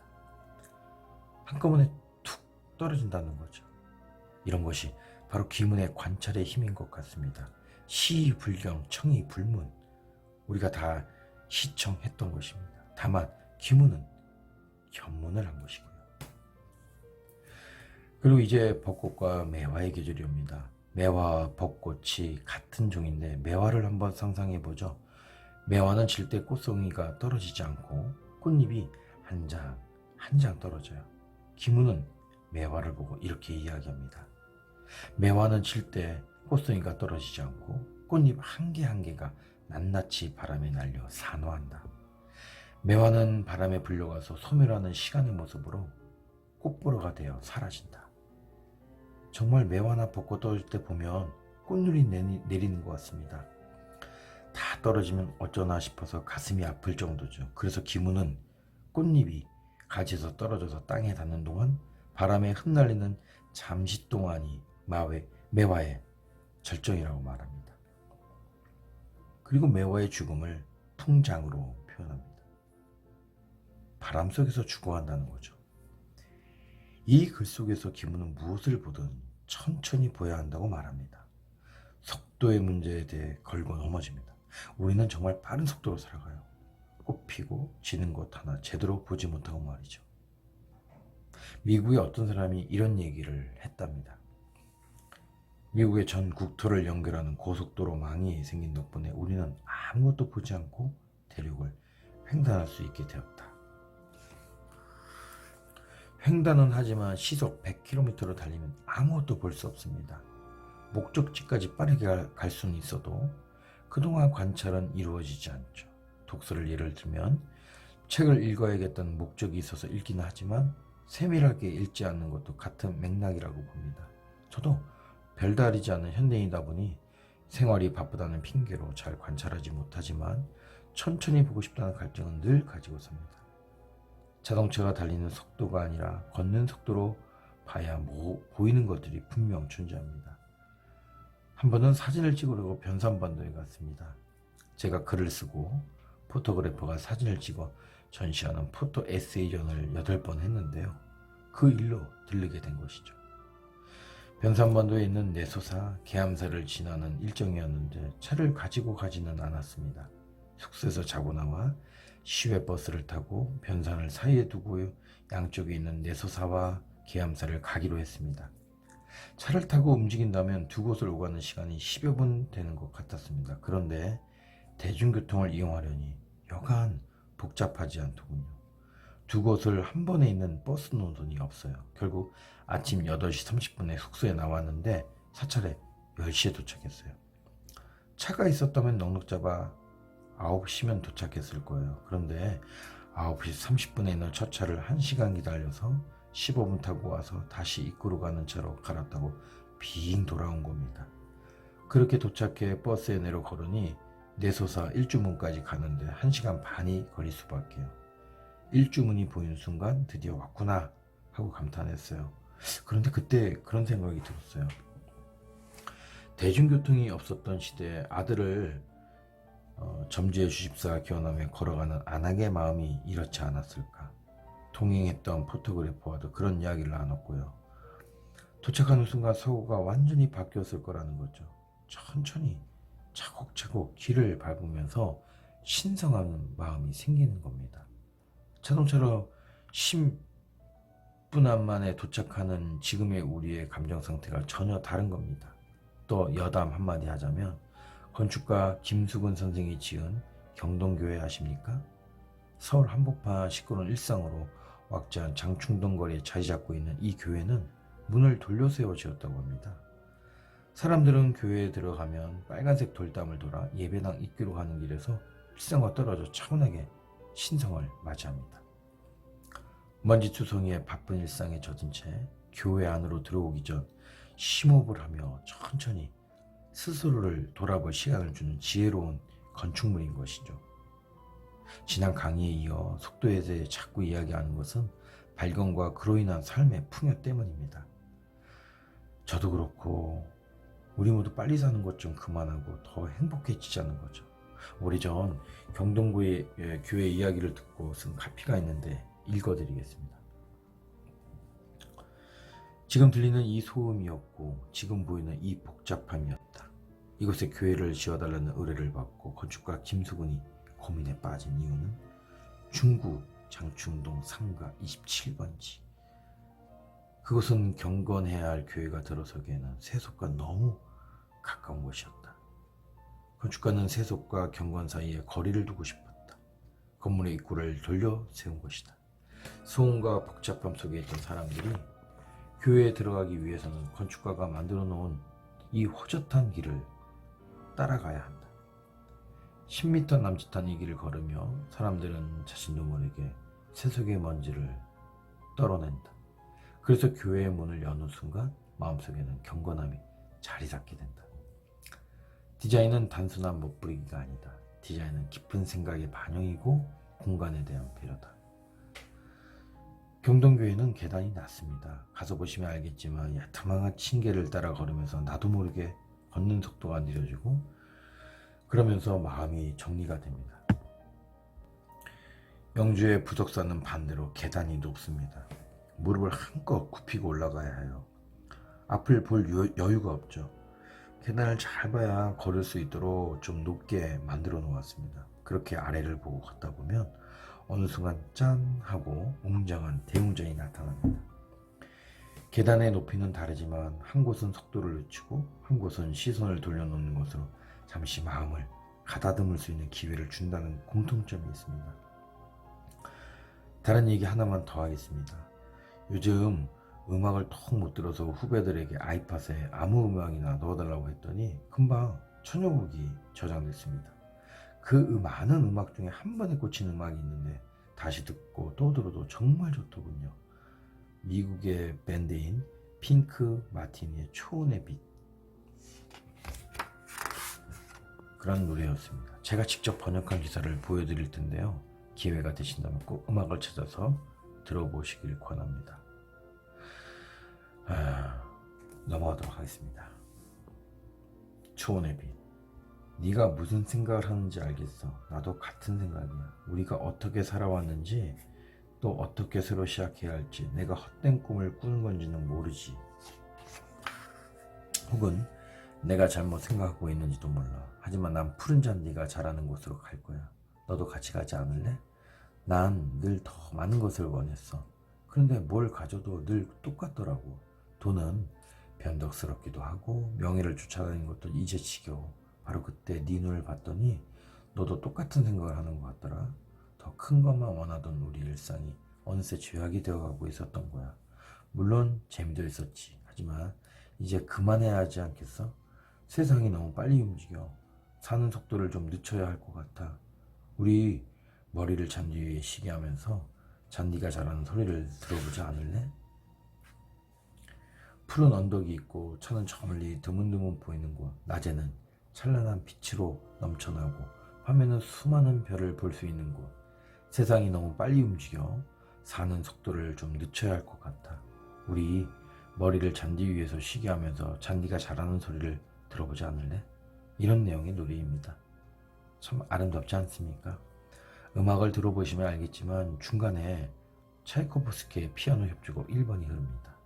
소름이 쫙 돋습니다. 그러니까 우리 머리를 잔디 위에 쉬게 하면서 잔디가 자라는 소리를 들어보지 않을래? 하면서 차이코프스키의 음악이 흐르는 겁니다.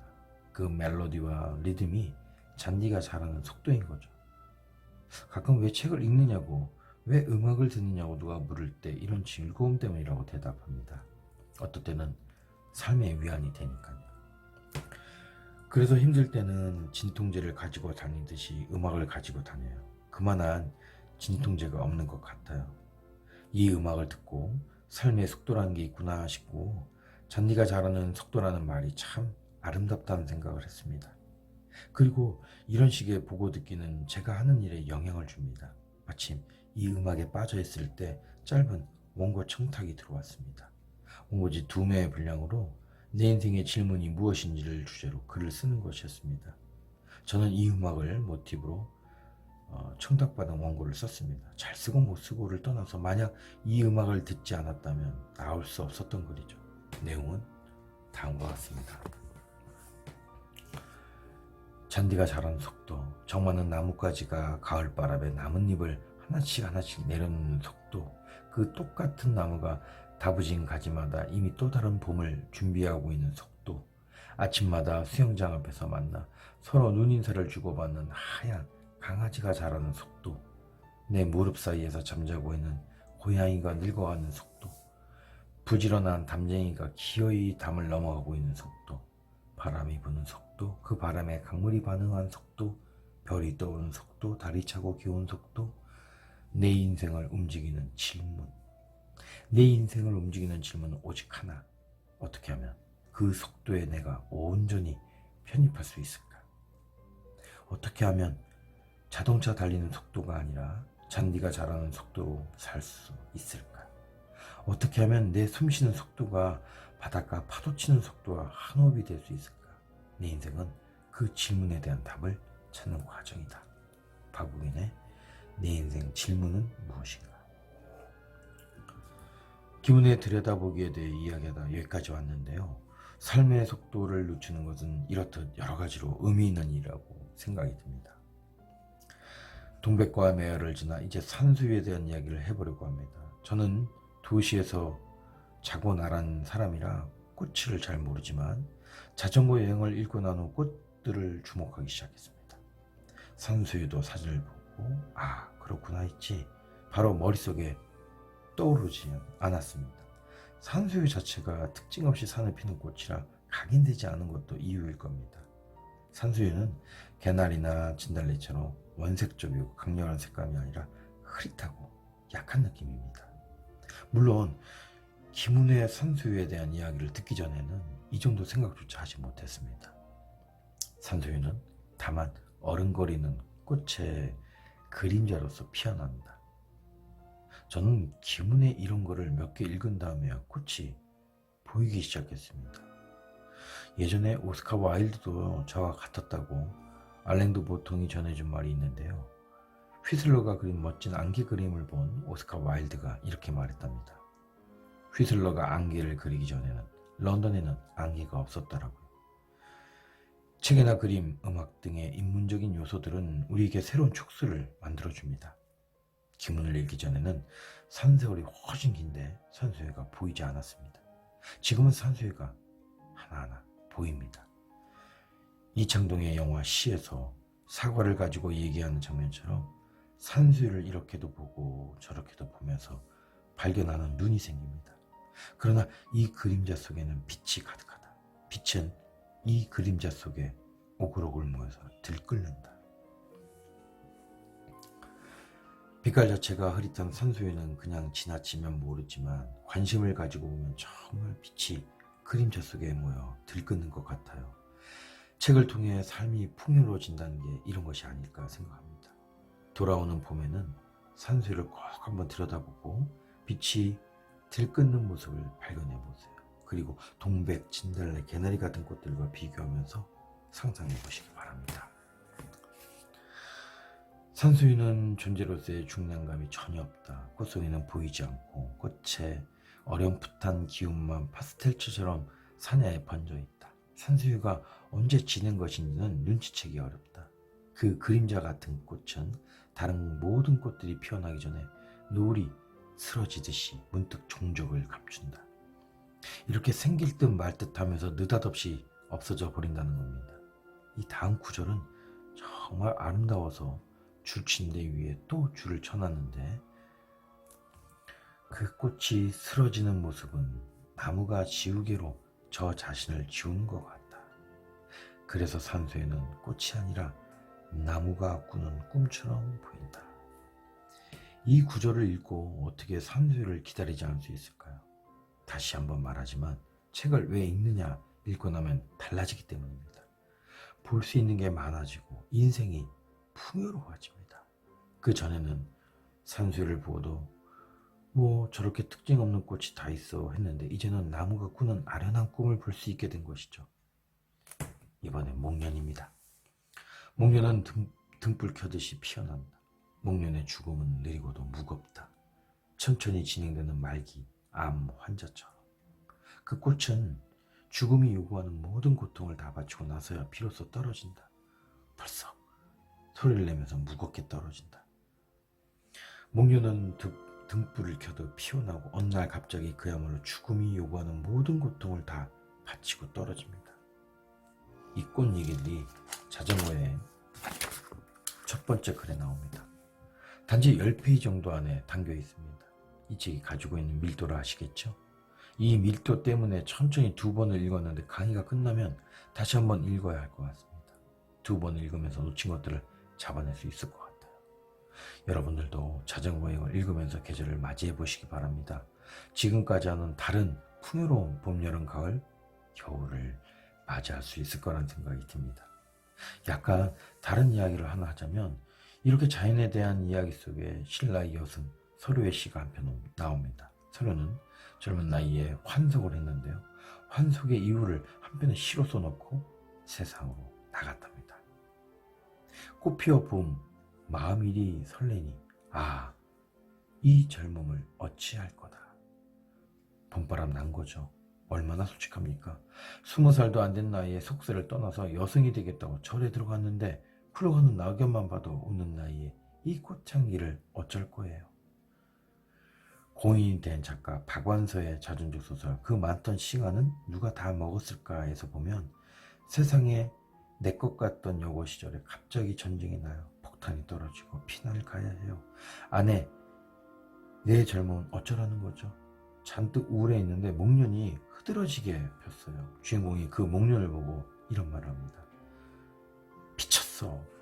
이거가 똑같은 심리죠.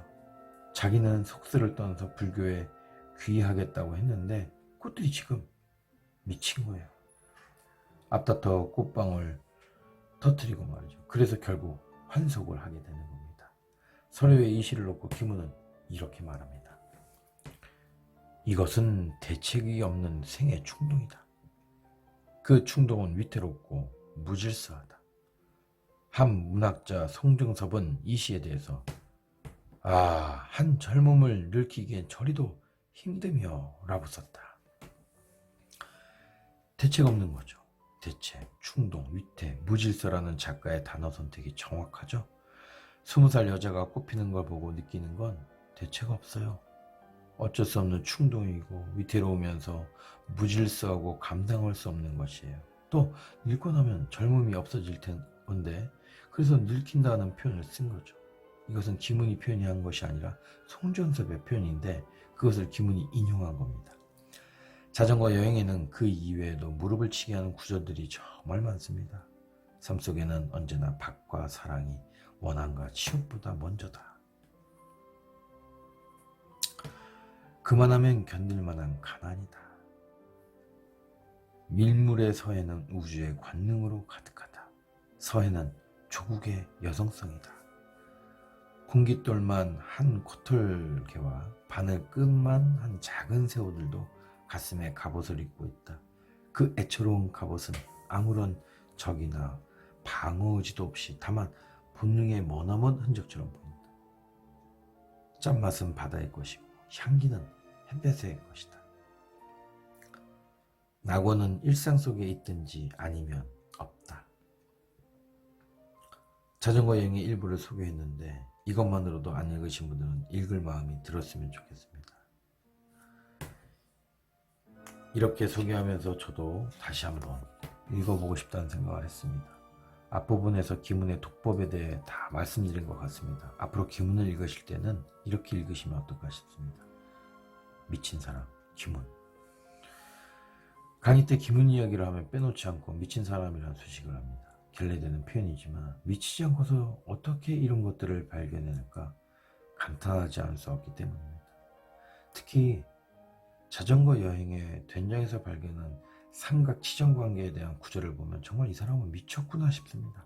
봄에 냉이 된장국을 먹으면서 이 구절을 한번 떠올려 보시기 바랍니다. 된장과 인간은 치정관계에 있다. 냉이 된장국을 먹을 때 된장 국물과 냉이 건더기와 인간은 삼각 치정관계다. 이 삼각은 어느 한쪽에 다른 두 쪽을 끌어안는 구도의 치정이다. 그러므로 이 치정은 평화롭다. 냉이의 정화, 흔적은 냉이 속에 깊이 숨어있던 봄의 흙냄새, 황토 속으로 스미는 햇볕의 냄새, 싹 터오르는 풋것의 비린내를 된장 국물 속으로 모두 풀어놓은 평화를 이루고 있다. 냉이가 정을 한다. 이게 무슨 얘기냐 하면 사람의 입에 사랑을 받겠다고 향이 센 냉이와 된장이 싸운 겁니다. 그래서 삼각 치정 관계가 성성된다는 것이고, 냉이는 된장국 속에 들어갔을 때 기어이 정을 한다는 것이죠.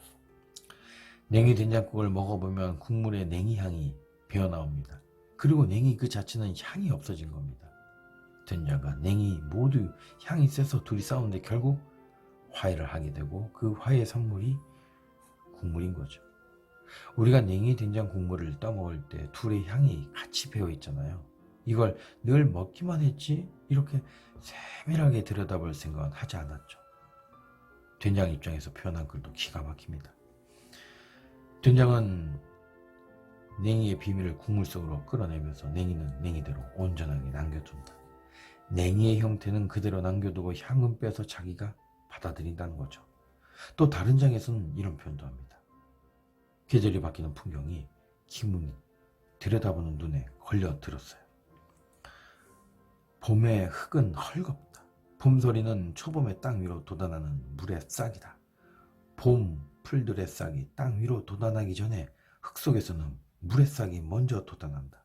물은 풀이 나아가는 흙 속의 길을 예비한다. 겨울이면 땅이 다 얼잖아요. 봄이 오면 따뜻해지면서 언 땅이 녹아 흙 속에 있던 물이 빠져나갈 거고요. 그러면 단단하게 얼음이 잡고 있던 흙이 헐거워지겠죠. 빠져나온 물기가 헐거워진 흙 사이로 뚫고 땅 위로 올라오는데 그게 물의 싹이라는 이야기입니다. 그리고 이 물의 싹이 돋아날 길을 따라 봄풀의 싹이 올라올 거예요. 그래서 풀이 나아갈 길을 물이 예비한다는 것이고요. 이렇게 보면 봄을 맞는 흙 속에서 얼마나 많은 이야기가 있는 건지, 우리가 그냥 지나쳤던 모든 것들 속에 이야기가 있는 거예요. 들여다보면 발견하게 되는 거죠. 얼고 또 녹는 물의 싹들은 겨울 흙의 그 완강함을 흔들어서 풀어진 흙 속에서는 솜사탕 솜처럼 빛과 물기와 공기의 미로들이 퍼져나간다.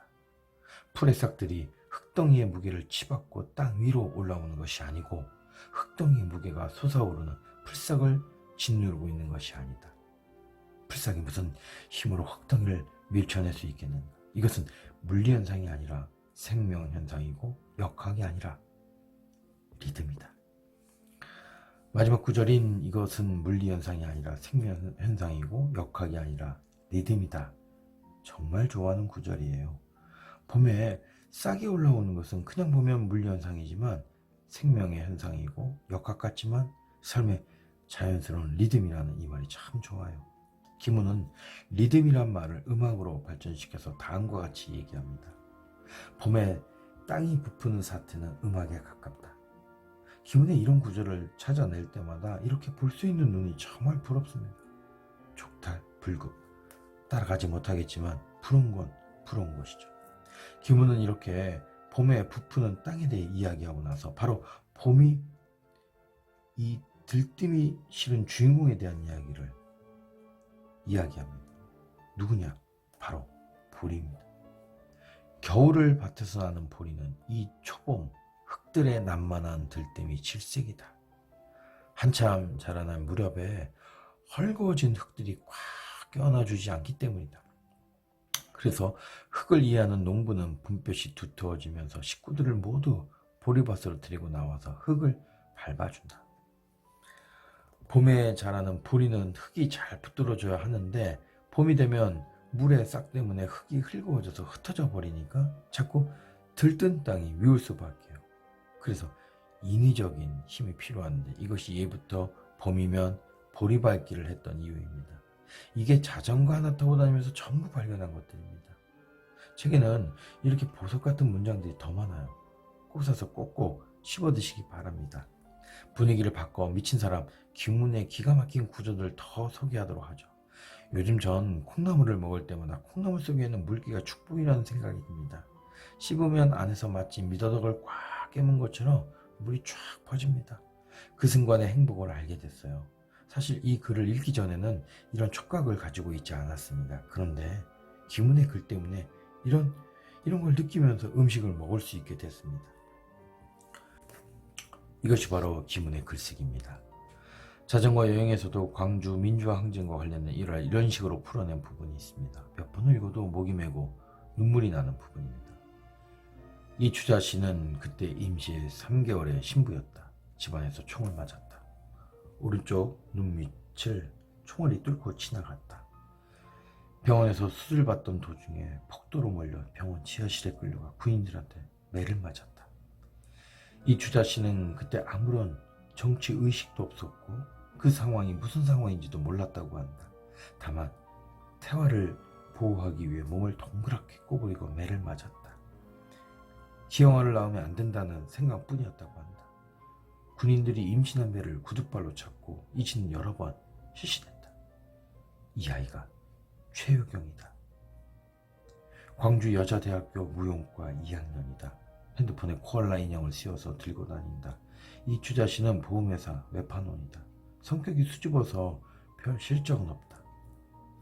최유경 양이 엄마보다 더 잘 번다. 최영은 학교가 끝나면 고속도로 광주 톨게이트 매표원을 일한다. 최영은 한 달에 80만원쯤 벌어서 남동생 용돈까지 준다. 이 주자씨는 효경이를 낳고 나서 얼굴에 기미가 심하게 끼었다. 임신 중에 여러 번 총상 수술을 했고 그때마다 항생제를 썼기 때문이라고 한다. 지금도 이 씨의 얼굴은 기미로 덮여있다. 그래서 이 씨는 화장을 두껍게 한다. 5.18 피해자라고 해서 남한테 초라하게 보이고 싶지 않다고 이 씨는 말했다. 별다른 내용 없는 객관적인 서술일 뿐인데 가슴을 울려요. 기억이 많이 남는 부분입니다. 그 밖에 2004년 이상 문학상을 수상한 화장이라는 소설이 객관적 사실적 글쓰기를 최고로 보여준 작품이라고 생각합니다. 어느 문학평론가는 꽃밭 같은 문단에 맹수가 나타났다라고 평했는데 개인적으로 이 소설을 읽고 완전히 혼자 우뚝 솟은 문학작품이라고 생각했습니다. 화장은 소설에 대한 완전히 새로운 접근 방법으로 구성했습니다. 그게 뭐냐면 객관적인 소설, 진실의 전달입니다. 의견이 없습니다. 화장의 주인공은 화장품 회사에서 광고 담당 임원으로 일하고 있는 중년 남성입니다. 그에게는 죽음을 앞둔 아내가 있는데요. 그는 아내의 고통을 객관적으로만 서술합니다. 매우 고통스러워 보였다. 라는 투에 의견이 없습니다. 간병인이 아내를 목욕식 때 보니까 성기 주변에도 살이 빠져서 치골이 가파르게 드러났고 대음수는 까맣게 타들어가듯 말라붙어 있었다. 나와 아내가 그 메마른 곳으로부터 딸을 낳았다는 사실은 믿을 수 없었다. 잔인할 정도로 세밀한 사실 전달입니다. 그리고 그는 추운 줄 아는 회사의 신입사원을 짝사랑합니다. 그렇다고 그녀에게 사랑을 표현하는 것은 아니고 그저 막연한 동경의 시선으로 그 여자를 바라봅니다. 불륜을 저지르겠다는 음험한 마음이 아니라 정에 대한 막연한 갈망일 뿐이에요. 소설 속에는 주인공이 여자의 팔에 드러나는 푸른 정맥에 주목한 대목이 나오는데요. 바다의 기별에 실린 글 속에서도 사랑했던 이의 푸른 정맥에 대한 세밀한 묘사가 있습니다. 그 여름에 당신의 소매 없는 블라우스 아래로 당신의 흰팔이 드러났고 푸른 정맥 한 줄기가 살갗 위를 흐르고 있었다. 당신의 정맥에서는 새벽 안개의 냄새가 나듯하고 정맥의 푸른색은 낯선 시간의 빛깔이었다. 당신의 정맥은 팔뚝을 따라 올라가서 점점 희미해서 가물거리는 선 한 줄이 겨드랑이 밑으로 숨어 들어갔다. 겨드랑이 밑으로부터 당신의 정맥은 몸속의 먼 곳을 향했고 그 정맥의 저쪽은 깊어서 보이지 않았다. 감정을 정말 객관적으로 표현한 문장들이죠. 바다의 기별에는 화장을 비롯해 작가가 썼던 글들에 대한 재료를 다 보여주는데 화장의 한 구절에 썼던 것도 나옵니다. 소각 완료라는 글자는 추후의 모선이 없었다. 화장터에서 많은 사람들이 가슴이 무너지는데 소각 완료. 갑자기 죽음이 드러나 버린 것입니다. 그 안에는 모호성이 없는 거죠. 감정적으로 봤을 때는 해석되지 않은 단어지만 기계적인 단어로 끝났다는 것을 명확하게 알려주죠. 현장에서 사람들은 그 단어를 보고 섭섭해하겠지만 기계로 보면 어쩌겠어요. 끝난 것을. 인생이 기계적이고 냉정하게 종료되는 것입니다. 터미네이터와 다를 게 없죠. 칼의 노래에도 죽음에 대한 구절이 나옵니다. 보편적 죽음이 개별적 죽음을 설명하거나 위로하지는 못한다. 왜군들은 군인으로 오지만 죽을 때는 개인으로 죽었다는 이야기입니다. 왜군들이 올 때는 군인이라는 집단 명사로 옵니다. 나라를 위해서, 국가의 명예를 위해서 오는데 죽을 때는 일본 군인으로 죽는 게 아니라 가족과 헤어져 외롭고 고통스러운 슬픈 개인으로 죽습니다. 죽음은 전부 개별적인 이야기죠. 보편적 죽음이 개별적 죽음을 설명할 수 없어요. 그리고 위로할 수도 없고요. 그래서 인간은 보편적 죽음 속에서 그 보편성과는 사소한 관련도 없이 혼자서 죽는 것이다. 모든 죽음은 끝끝내 개별적이다. 다들 죽지만 다들 혼자서 저 자신의 죽음을 죽어야 하는 것이다. 맞아요. 화장에 아무리 사랑을 해도 아픔은 전이가 되지 않는 이야기가 나옵니다. 아픔도 개별적이에요. 냉정하지만 사실이죠. 아무리 자식이 아프다 해도 아파하는 걸 보면서 마음이 아플 뿐이지 그 아픔을 진짜 느낄 수 없어요. 철저히 개별적인 객체입니다. 평소에 너무 아프거나 취해서 의도적으로 보려 하지 않는 것들을 김우는 날 것 그대로 보여줍니다. 그렇게 각성과 새로운 시선을 던져주죠. 김우는 말합니다. 나는 사실만을 가지런하게 챙기는 문장이 마음에 듭니다. 그 가지런한 사실을 통해 감동을 전하는 김훈의 문장이 전 참 마음에 듭니다. 여러분은 어땠습니까? 김훈이 발견해낸 것들을 여러분도 발견하고 싶은 욕심이 들지 않으십니까? 제가 소개하는 김훈은 여기까지입니다. 모쪼록 김훈을 통해서 혹은 삶의 속도에 브레이크를 걸어 새로운 것을 들여다보는 시간을 보내시기 바랍니다. 여기까지 이제 김훈에 대한 얘기를 잘 읽어봤는데요. 꽤 오랜 시간을 거의 1시간 53분 정도 지났습니다. 이렇게 함께 해주셔서 너무 감사드리고요. 또 시간이 되면 8강의 이 부분을 또 한번 소개를 나중에 한번 올리도록 하겠습니다. 근데 오늘은 여기서 이제 마무리를 좀 해야 될 것 같습니다. 네. 좀 재밌게 읽은 것 같습니다. 네. 책이 주는 힘은 뭐 어마어마하다는 것은 이제 클릭해서 들어오신 우리 분들께서는 다 공감하시는 거라 들어오신 거라고 생각이 듭니다. 네. 최선을 다해서 읽었습니다. 함께 해주셔서 너무 진심으로 감사드리고요. 고맙습니다. 좋은 시간 늘 보내시기 바라겠습니다. 고맙습니다.